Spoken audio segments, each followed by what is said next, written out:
Assalamualaikum warahmatullahi wabarakatuh. Di sini saya ingin mempresentasikan tentang stewardship theory.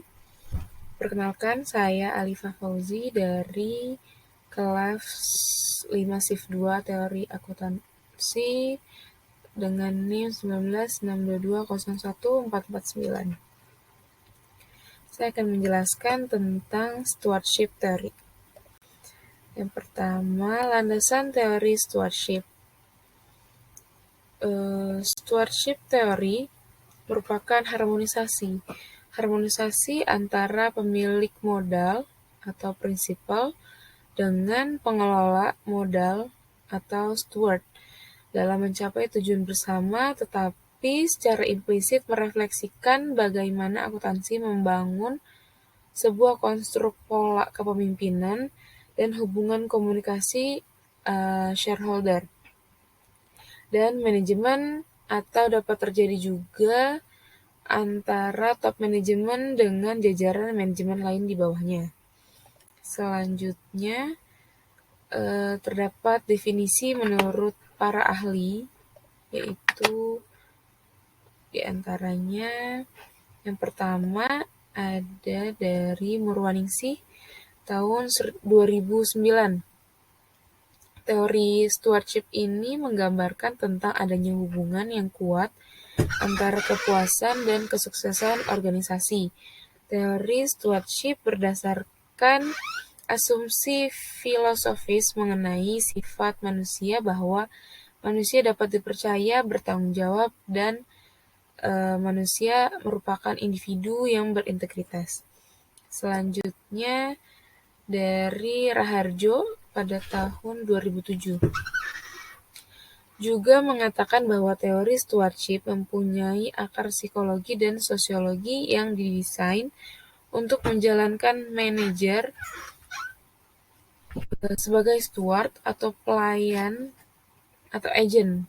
Teori stewardship ini menggambarkan situasi para manajemen yang tidak termotivasi oleh tujuan-tujuan individu dan kepentingan pribadi, tetapi lebih ditujukan pada sasaran hasil utama mereka untuk kepentingan organisasi lebih mementingkan kepentingan prinsipal.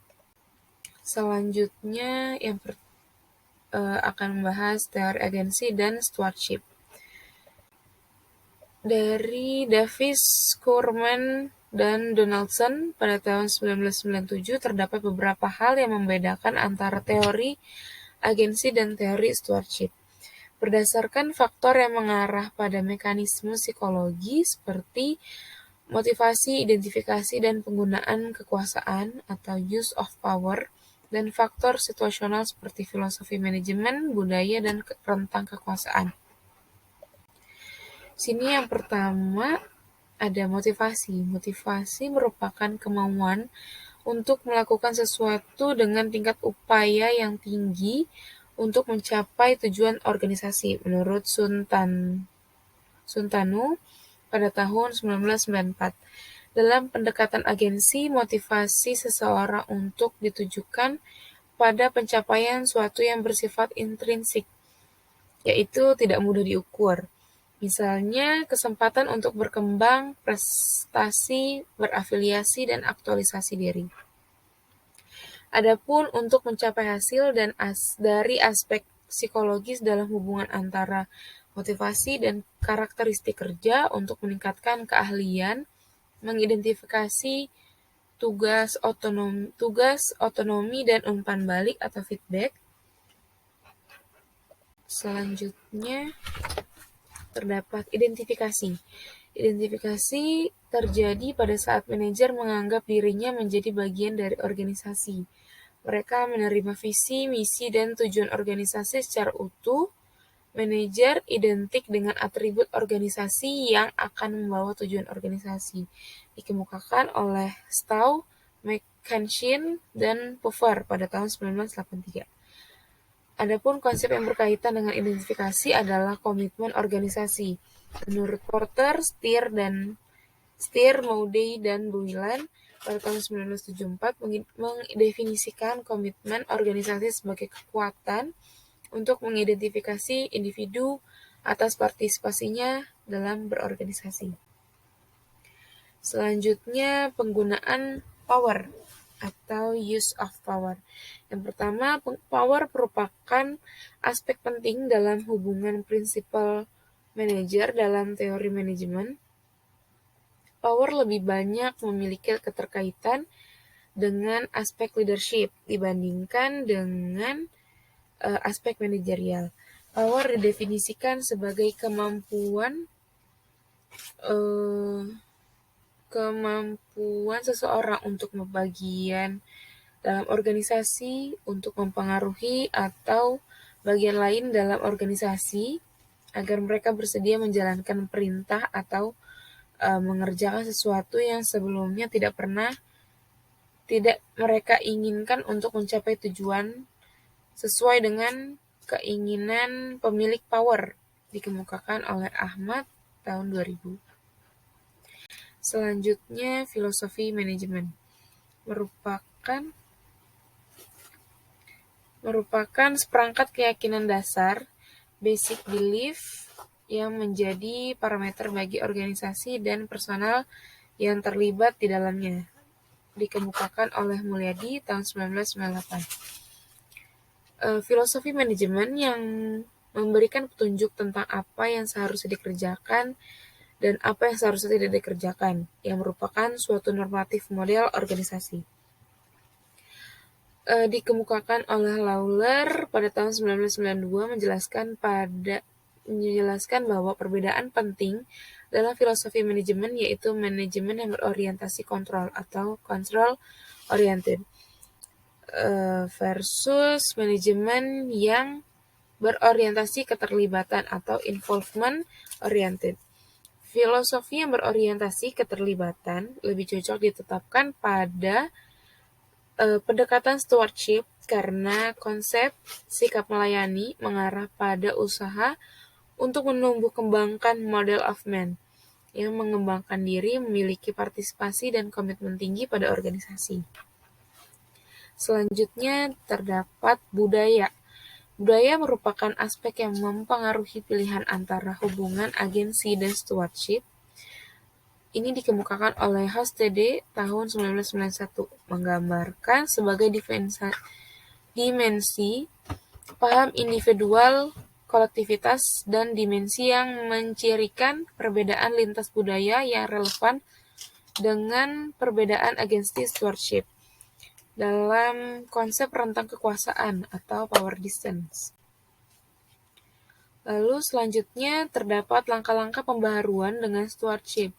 Terbentuknya good corporate governance. Ini salah satu bentuk dari langkah-langkah pembaruan dengan stewardship. Merupakan suatu kebutuhan yang didambakan oleh pihak internal maupun eksternal perusahaan. Aktivitas-aktivitas yang harus dilakukan guna terbentuknya sebuah GCG atau good corporate governance adalah melalui tindakan permotivasian secara tepat terhadap tingkah laku manajerial melalui pemantauan tingkah laku para manajer secara konsisten dan berkesinambungan dalam rangka pengembangan atau pemantapan jalannya bisnis perusahaan serta kepuasan stakeholder. Selanjutnya dari Peter Block pada tahun 1999 dalam tulisannya telah mencoba memberikan suatu pedoman dan konsep pembaruan bagaimana menerapkan pendekatan stewardship ini. Pendekatan ini menggantikan model kepemimpinan manajerial yang selama ini banyak dipraktikkan. Kita perlu mengintegrasikan kembali pengaturan kerja dengan melakukan kerja, ujar Peter Block 1999. Selanjutnya, adapun langkah-langkah yang diusulkan oleh Block sebagai berikut. Yang pertama, menetapkan kontrak sikap melayani. Yang kedua, membuat kesepakatan tentang pengendalian dan tanggung jawab. Yang ketiga, mengadakan pertemuan untuk menginformasikan bagaimana cara kerja, apa rencana bisnis, dan ke arah mana anggaran akan dikembangkan. Lalu yang keempat, menciptakan masa depan yang diinginkan. Lalu yang kelima, melakukan pelatihan-pelatihan manajemen. Yang keenam, membentuk tim pengembangan. Lalu yang ketujuh, mengubah praktik manajemen. Yang kedelapan, merancang ulang struktur organisasi. Dan yang kesembilan, merancang ulang sistem reward atau hadiah. Yang terakhir ada kesimpulan. Kesimpulan yaitu dalam menghadapi permasalahan pemulihan perekonomian dan ancaman kelangsungan hidup, perusahaan-perusahaan dalam masa krisis ekonomi yang dialami oleh Indonesia, maka untuk segera bangkit dari krisis, para pelaku bisnis harus mengubah cara mereka dalam mengelola bisnis. Di samping itu, munculnya era globalisasi di mana pasar akan semakin kompetitif, maka perubahan yang fundamental dalam penerapan corporate governance mutlak akan dilakukan. Baik, demikian presentasi yang saya sampaikan. Mohon maaf apabila banyak kesalahan. Terima kasih. Assalamualaikum warahmatullahi wabarakatuh.